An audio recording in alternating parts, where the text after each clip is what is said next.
Assalamualaikum warahmatullahi wabarakatuh. Selamat datang di channel Nuansa Islami, dan salam sejahtera untuk kita semua yang menyaksikan video ini. Semoga selalu dalam lindungan Allah Subhanahu wa Ta'ala.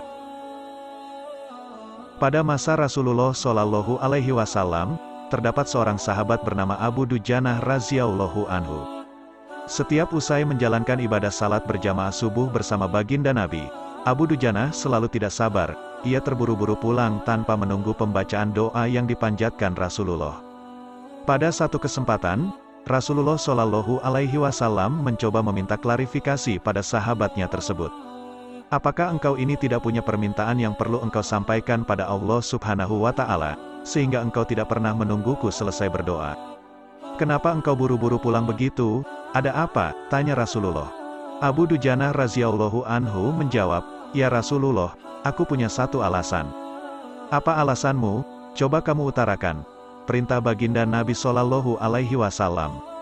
Abu Dujanah radhiyallahu anhu memulai menguraikan jawabannya.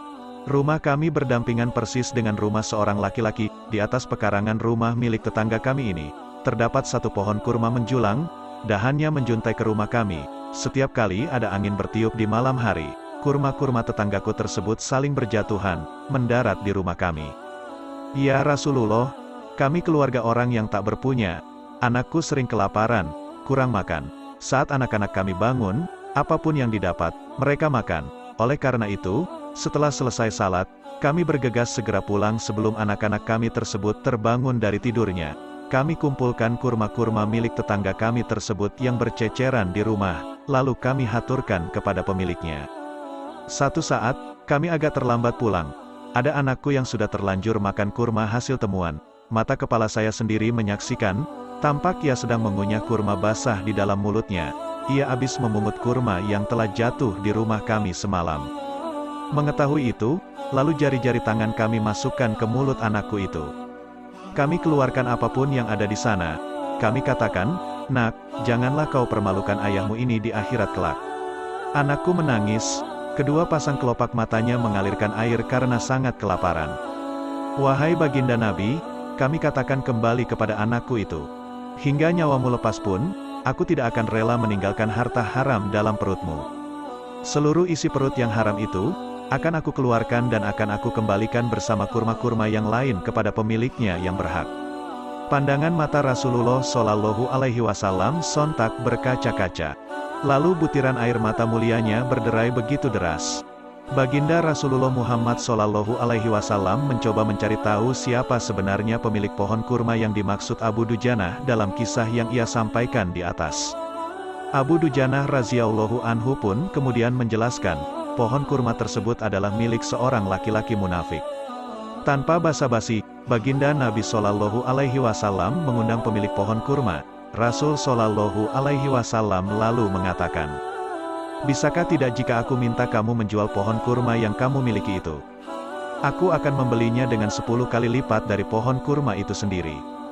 Pohonnya terbuat dari batu zamrud berwarna biru, disirami dengan emas merah, tangkainya dari mutiara putih. Di situ tersedia bidadari yang cantik jelita sesuai dengan hitungan buah kurma yang ada. Begitu tawar Rasulullah Shallallahu Alaihi Wasallam. Pria yang dikenal sebagai orang munafik ini lantas menjawab dengan tegas, Saya tak pernah berdagang dengan memakai sistem jatuh tempo. Saya tidak mau menjual apapun kecuali dengan uang kontan dan tidak pakai janji kapan-kapan. Tiba-tiba Abu Bakar As-Siddiq radhiyallahu anhu datang, lantas berkata, Aku beli kurma milikmu dengan 10 kali lipat dari tumbuhan kurma milik Pak Fulan yang varietasnya tidak ada di kota ini, lebih bagus jenisnya. Si munafik berkata kegirangan, Baiklah, aku menjualnya padamu. Abu Bakar radhiyallahu anhu menyahut, Baiklah aku beli kurma milikmu. Setelah sepakat, Abu Bakar radhiyallahu anhu menyerahkan pohon kurma kepada Abu Dujanah radhiyallahu anhu seketika. Rasulullah Shallallahu Alaihi Wasallam kemudian bersabda, Hai Abu Bakar, aku yang menanggung gantinya untukmu. Mendengar sabda Nabi Shallallahu Alaihi Wasallam ini, Abu Bakar radhiyallahu anhu bergembira bukan main. Begitu pula Abu Dujanah, sedangkan si munafik berlalu, ia berjalan mendatangi istrinya. Lalu mengisahkan kisah yang baru saja terjadi, Aku telah mendapat untung banyak hari ini. Aku dapat 10 pohon kurma yang lebih bagus. Padahal kurma yang aku jual itu masih tetap berada di pekarangan rumahku. Aku tetap yang akan memakannya lebih dahulu dan buah-buahnya pun tidak akan pernah aku berikan kepada tetangga kita itu sedikitpun. Malamnya, saat si munafik tidur, dan bangun di pagi harinya, tiba-tiba pohon kurma yang ia miliki berpindah posisi, menjadi berdiri di atas tanah milik Abu Dujanah radhiyallahu anhu. Dan seolah-olah tak pernah sekalipun tampak pohon tersebut tumbuh di atas tanah si munafik. Tempat asal pohon itu tumbuh, rata dengan tanah, sampai membuatnya keheranan. Dalam kisah ini, dapat kita ambil pelajaran, betapa hati-hatinya sahabat Rasulullah tersebut dalam menjaga diri dan keluarganya dari makanan harta haram. Sesulit apapun hidup, seberat apapun hidup, seseorang tidak boleh memberikan makanan untuk dirinya sendiri dan keluarganya dari barang haram. Setiap kebaikan akan dilipat gandakan pahalanya oleh Allah Subhanahu wa Ta'ala 10 kali lipat, sebagaimana janji baginda Nabi Muhammad SAW.